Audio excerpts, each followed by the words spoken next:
আন্দোলনের মুখে এনবিআর বিলুপ্তির সিদ্ধান্ত থেকে সরে এলো অর্থ মন্ত্রণালয়। গণমাধ্যমে পাঠানো বিজ্ঞপ্তিতে মন্ত্রণালয় জানিয়েছে, এনবিআরকে স্বতন্ত্র এবং বিশেষায়িত বিভাগের মর্যাদায় উন্নীত করা হবে। এছাড়া রাজস্ব নীতি পৃথকীকরণও হবে আলোচনার ভিত্তিতে। রুহুল আমিনের রিপোর্টে বিস্তারিত। সংস্কার অধ্যাদেশ বাতিল, চেয়ারম্যানের অপসারণ সহ 4 দাবিতে টানা 13 দিন ধরে আন্দোলনে এনবিআর কর্মীরা। সোমবারও আগারগাঁওয়ে রাজস্ব ভবনে জড়ো হন শত শত কর্মকর্তা কর্মচারী। সহিংসতার আশঙ্কায় জোরদার করা হয় নিরাপত্তা ব্যবস্থা।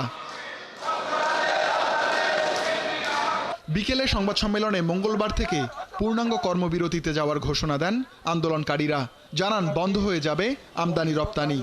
একটি স্বতন্ত্র রাজস্ব এজেন্সির পরিবর্তে 2টি বিভাগ গঠনের মাধ্যমে অভ্যন্তরীণ রাজস্ব বৃদ্ধির বৃহত্তর জাতীয় স্বার্থকে ক্ষুণ্ণ করে কর রাজস্ব আহরণে জ্ঞান, দক্ষতা ও বাস্তব কর্ম অভিজ্ঞতাবিহীন কোনো গোষ্ঠীকে ক্ষমতায়নের সুযোগ সৃষ্টি করা হয়েছে কিনা এ প্রশ্ন থেকেই যায়। প্রত্যাশী সংস্থা, ব্যবসায়ী সংগঠন, সুশীল সমাজ, রাজনৈতিক নেতৃত্ব সহ সংশ্লিষ্ট সকল অংশীজনের মতামত নিয়ে উপযুক্ত ও টেকসই রাজস্ব ব্যবস্থা সংস্কার নিশ্চিত করতে হবে। আমাদের দাবি একটাই, এনবিআর এর বিলুপ্তি রোধ করতে হবে। এনবিআর বিলুপ্ত করা যাবে না এবং অবশ্যই নীতি সেপারেশনের বিষয়ে আমাদের কখনোই দ্বিমত ছিল না। এদিকে সন্ধ্যায় গণমাধ্যমে সংবাদ বিজ্ঞপ্তি পাঠায় অর্থ মন্ত্রণালয়। জানানো হয় 31 জুলাইয়ের মধ্যে সংশোধন করা হবে অধ্যাদেশ। সংশোধন না হওয়া পর্যন্ত কার্যকর করা হবে না। বিজ্ঞপ্তিতে মন্ত্রণালয় জানায়, এনবিআর বিলুপ্ত নয়, বরং স্বতন্ত্র ও বিশেষায়িত বিভাগের মর্যাদায় উন্নীত হবে।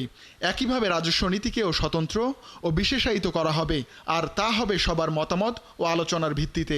কর ও শুল্ক ক্যাডারের স্বার্থ পুরোপুরি সংরক্ষণের প্রতিশ্রুতিও দেয়া হয়েছে।